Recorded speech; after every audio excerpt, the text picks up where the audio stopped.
प्रचलित मान्यता के अनुसार तुलसीदास जी ने जन्म लेते ही सबसे पहले राम कहा था, इसीलिए उनका शुरुआती नाम राम बोल पड़ गया। आज हम लोग बात करेंगे रामचरितमानस के अयोध्या कांड की।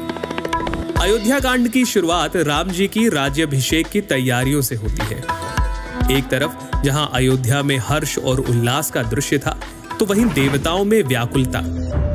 उन्हें लगा कि अगर राम राजा बन गए तो फिर राक्षसों का अंत कैसे होगा।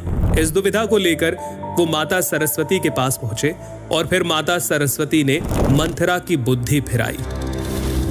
मंथरा ने कैकई से कहा, यदि कल राम का राज तिलक हो गया तब समझना कि विधाता ने तुम्हारे लिए विपत्ति का बीज बो दिया। कौशल्या तुम्हें दुख देगी और भरत को कारागार में डाल दिया जाएगा। मंथरा की कड़वी बात सुनकर कैकई भयभीत हो गई, कुछ बोल ही ना पाई। इसके बाद कैकई कोप भवन में जाती है, जहां महाराज दशरथ को उनके दिए 2 वचन याद दिलाती है। हे प्राणनाथ, सुनिए, मेरे मन को भाने वाला एक वर दीजिए। भरत को राज तिलक और दूसरा वर भी मैं हाथ जोड़कर मांगती हूँ। राम को 14 वर्ष के लिए वन में निवास।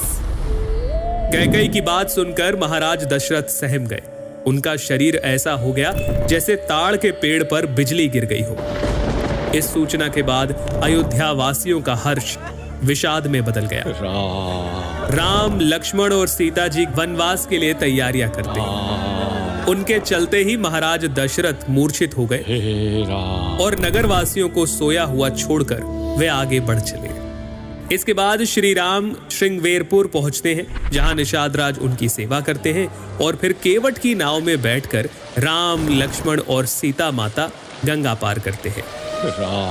इधर अयोध्या में श्री राम वियोग में महाराज दशरथ स्वर्ग सिधार गए और अयोध्या में वापस आकर जब भरत जी को सारे घटनाक्रम का पता चलता है तो उनके सारे अंग क्रोध की अग्नि में जलने लगते हैं। अपनी तूने सारे कुल का नाश कर दिया। यदि तेरी इतनी ही बुरी रुचि थी तो मुझे जन्म लेते ही मार क्यों नहीं दिया। अरे कुमति, तेरे हृदय में ये कुविचार आया तभी तेरे हृदय के टुकड़े टुकड़े क्यों नहीं हो गए। तेरी जीवा गल क्यों नहीं गई।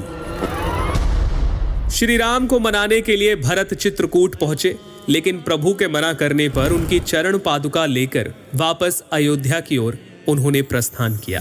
सुनि सिख पाई असीस बड़ी, गनक बोली दिनु साधी। सिंहासन प्रभु पादुका, बैठा रे निरुपाधि। इस तरह अयोध्या कांड यही संपन्न होता है। हम आगे जानेंगे अरण्य कांड के बारे में, जहां इंद्र पुत्र जयंत अपनी कुटिलता के चलते रामद्रोही बन जाते हैं। शूर्पणखा की नाक कटती है और सीता हरण जैसी घटनाएं होती हैं। लेकिन अभी के लिए इतना ही।